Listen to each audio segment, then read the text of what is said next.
Vamos que vamos continuar com a informação sobre os números.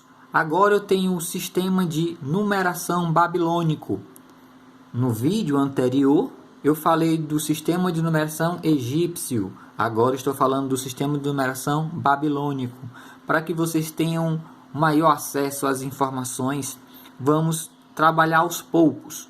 Então, o sistema de numeração babilônico, ele existe com dois símbolos.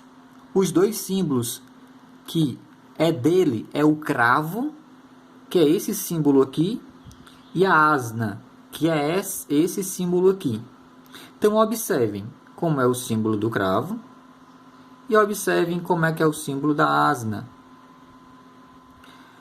Com isso, o cravo ele podia ser utilizado até 9 vezes, representando os números de 1 ao 9. O número 10 era representado pelo símbolo asna, que é esse daqui. Então, eu posso utilizar esse cravo do número 1 até o número 9. E o número 10 é representado pela asna. Com isso, eu tenho esse segmento aqui, ó. 1 cravo. 3 cravos. 5 cravos. 6 cravos. 9 cravos. E o 10, uma asna. Então, observem. Se eu quero fazer alguma operação, eu vou sempre estar utilizando de 1 ao 10. E esse sistema aí, ele não possuía um símbolo para representar o zero. E nesse sistema era usado um espaço, os símbolos para diferenciar o tipo de agrupamento.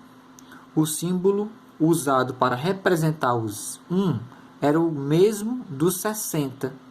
A contagem era feita em argumentos de 10 e também de 60. Aí eu tenho, observem aqui essa operação, eu tenho 36. Como é que eu tenho esse número 36?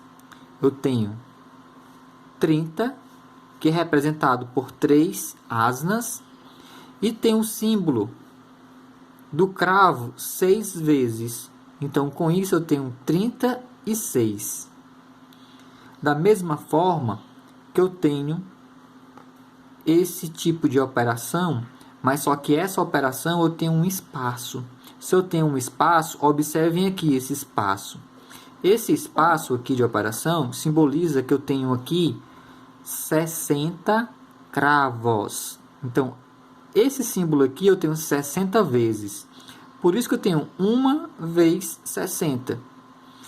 E eu tenho apenas um cravo. Como é que eu sei diferenciar? Observem o espaço. Daqui para cá eu tenho espaço. Esse espaço simboliza que eu tenho mais de um cravo. Aqui eu não tenho espaço. Por eu não ter espaço, apenas é um cravo. Com isso, eu tenho 60 cravos mais um cravo, que me dá o resultado de 61. Da mesma forma, eu tenho este. Esse aqui eu tenho espaço. Se eu tenho um espaço, eu tenho mais de um cravo, simbolizando 60 cravos. Aqui apenas tenho uma asna, que simboliza 10, e aqui eu só tenho um cravo, que simboliza 1. Com isso, 60 mais 10 mais 1, 71.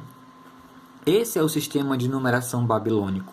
É o sistema que eles usavam naquela época para fazer contagens e registrar o que ele tinha em mãos.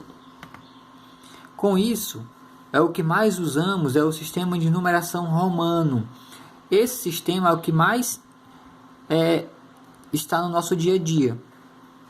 Exemplo, os romanos criaram esse sistema e ele é baseado em 7 símbolos. Quais são esses 7 símbolos? Eu tenho o símbolo 1, que é representado por esse risquinho. Eu tenho o símbolo 5, que é representado por esse V. Eu tenho o símbolo 10, que é representado por esse X. Eu tenho o símbolo 50, que é representado por esse L. Eu tenho o símbolo 100, que é representado por esse C. Eu tenho um símbolo de 500, que é representado pela letra D. E eu tenho um símbolo do 1000, que é representado pelo símbolo M. Apesar de hoje usarmos as letras do alfabeto latino para esses símbolos, a forma inicial não teve origem nesse alfabeto. Então, para você saber como é que era a forma original, eu tenho esses símbolos que no decorrer do tempo houveram mudanças. Antes era dessa forma aqui. Aí foi mudando o símbolo até chegar em uma forma que lembra a letra do alfabeto latino, que é o que foi feito para esses aqui, ó. E esses são os símbolos que usamos até hoje. Vou passar para que vocês possam ver outro. Olha aqui.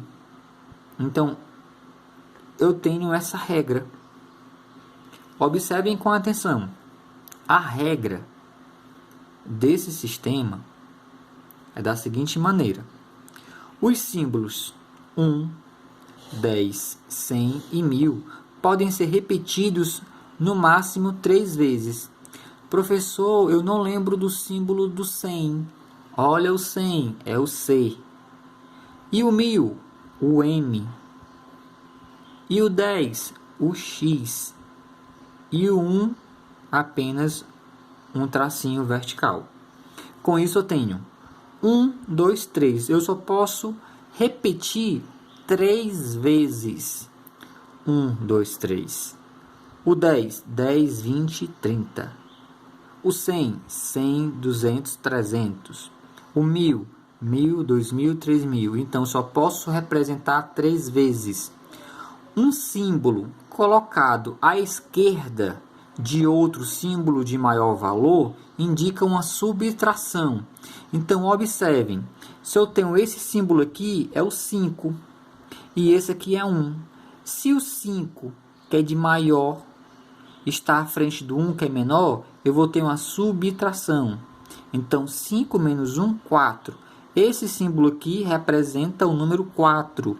Esse símbolo aqui abaixo, eu tenho 1 e depois o 10. O 10 é maior do que 1. Com isso, se eu tenho um número menor na frente, vai ter uma subtração. Então, eu tenho 10 menos 1. Então, esse símbolo aqui representa o 9. E assim por diante. E eu quero lembrar para vocês que o 1, o símbolo 1, só pode ser subtraído de símbolo 5 e símbolo 10. O símbolo X, que é o 10, só pode ser subtraído do L e do C. 100 e L, 500. O símbolo C só pode ser subtraído do D e do M. E os símbolos V, L e D não podem ser subtraídos de nenhum outro. Então, é só para vocês terem uma ideia de como é que as regras e o sistema de numeração romano. Para finalizar, eu tenho a representação dos números do sistema romano baseado para a adição. Eu falei da subtração, que é um número maior à frente do menor, é subtração. Mas a adição é sempre um número maior e depois o número menor. Se eu tenho um número maior e depois o menor, eu tenho uma adição. 5 mais 1, 6. Esse símbolo representa 6.